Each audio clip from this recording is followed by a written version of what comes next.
is where dreams are born.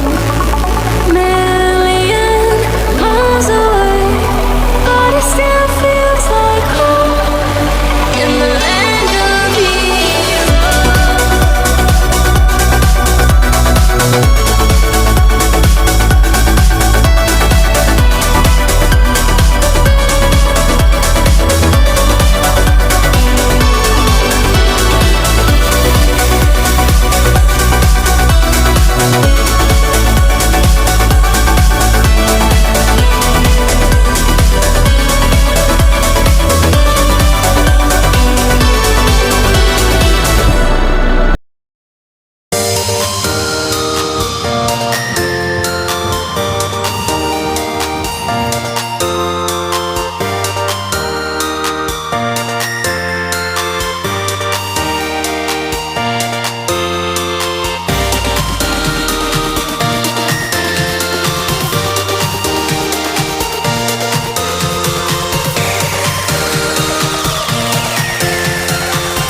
Andito kami sa park right now. We're in Lisylvania State Park. Okay, I wanna show you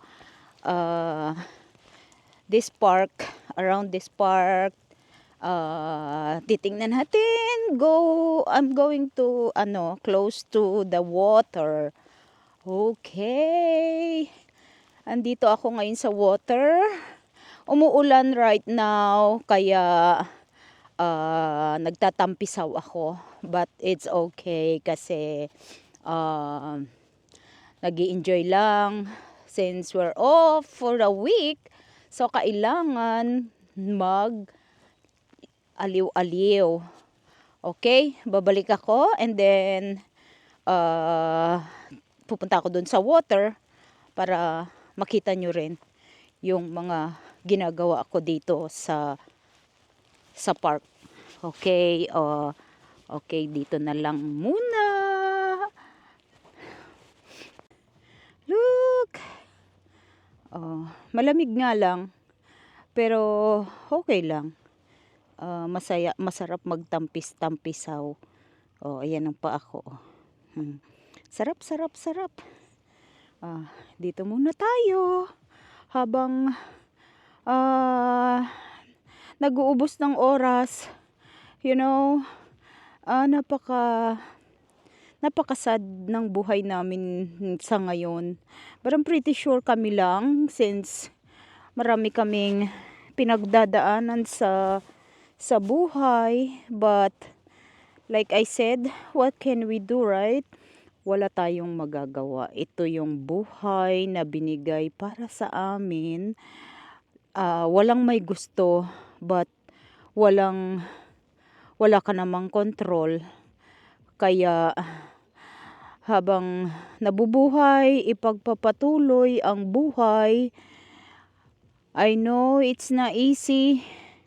Napakahirap, napakasakit ng pinagdadaanan ng ganitong situation. But what can we do? Wala tayong control talaga, kaya enjoy na lang. Ito, alam nyo ba, napakabagal ng panahon namin. Although mabilis, pero yung sadness is parang forever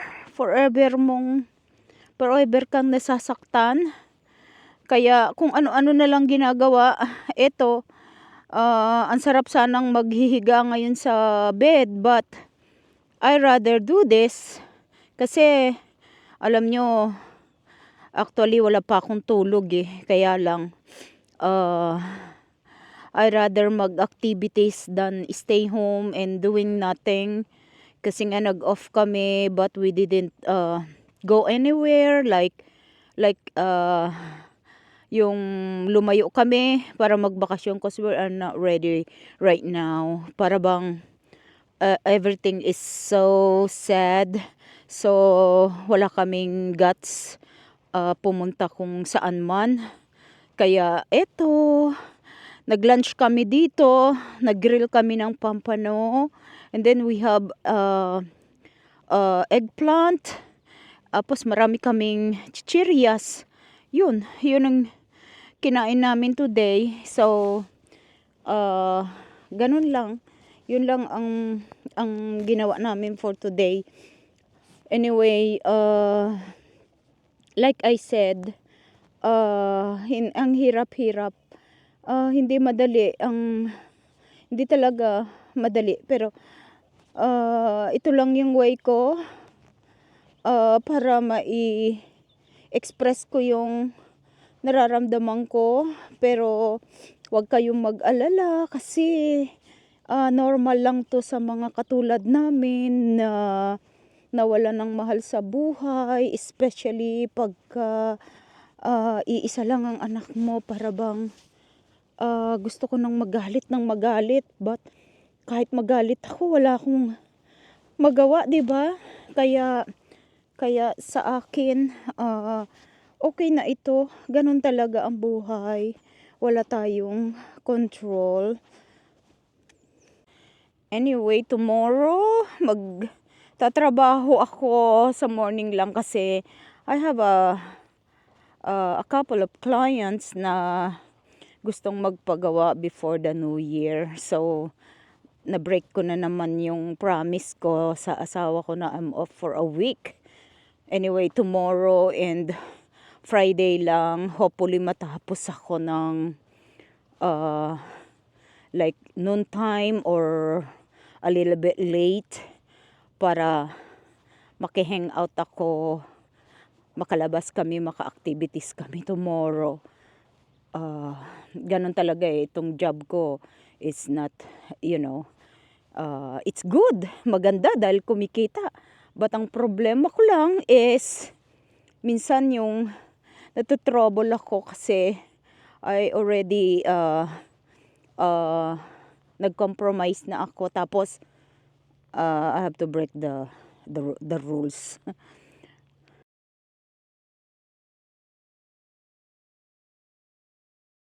Hello, it's me again. It's raining right now. Punta tayo doon sa water, by the water, para we'll see kung anong makikita natin dyan. Winter ngayon pero masarap maggala-gala. Kaya eto, look at the sand. Actually, this is only a river. Hindi naman ito talaga yung beach, yung ocean. It's not, it's only a river pero malaki siya. Ayan, oh. Yan. Ang ganda-ganda ng view pero ang lamig-lamig naman. Diyos ko po. Pero it's okay. I can handle it. Ganito talaga dito. Kailangan masanay ka. Otherwise, kawawa ka dito dahil alam mo naman ang buhay dito. Boring. Kaya kung hindi ka gagawa ng way mo, wala ka nang gagawin kundi magtrabaho, matulog, kumain. Yun na lang gagawin mo. So, paano kung matisod ka tomorrow, di wala ka nang nagawa sa buhay mo. So, you rather do something, right?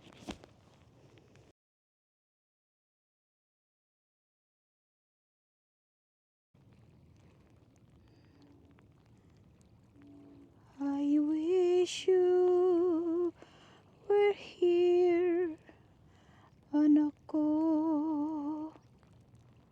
I wish I'm with you right now.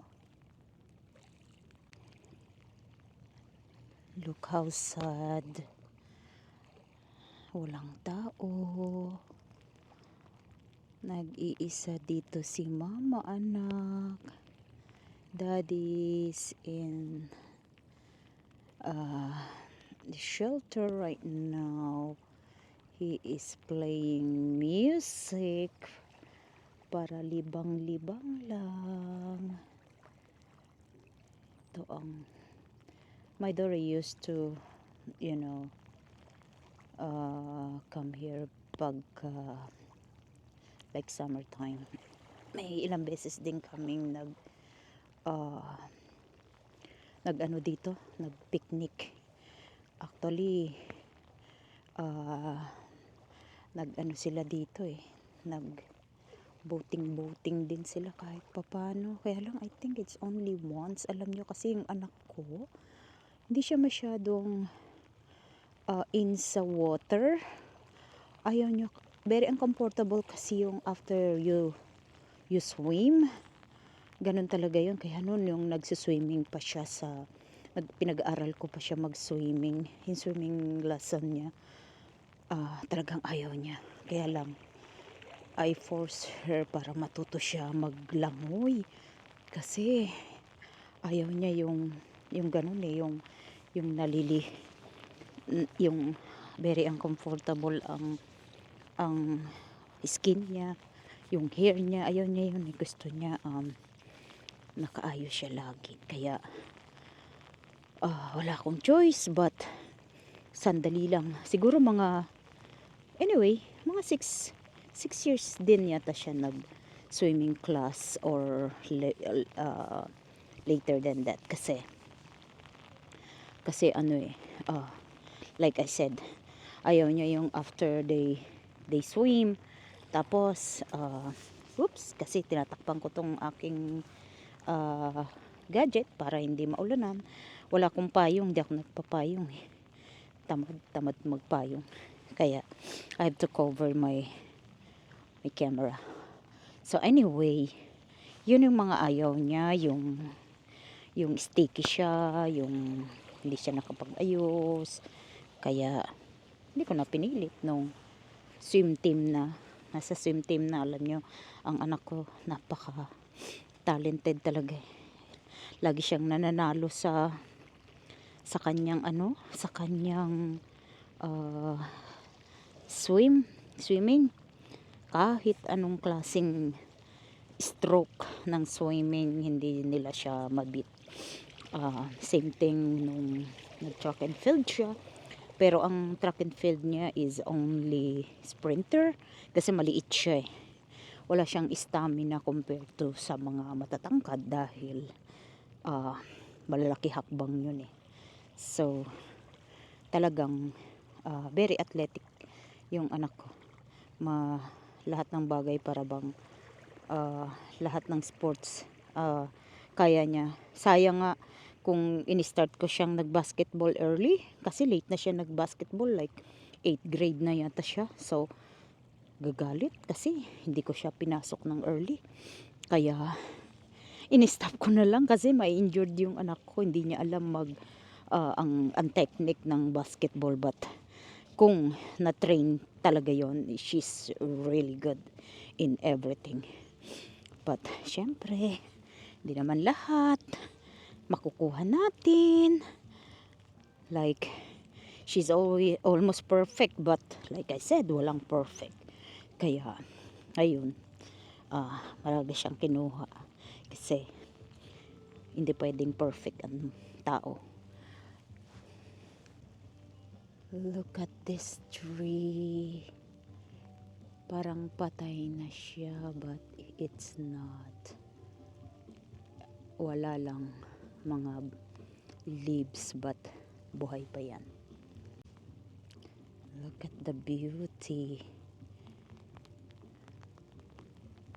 That's the beauty of nature.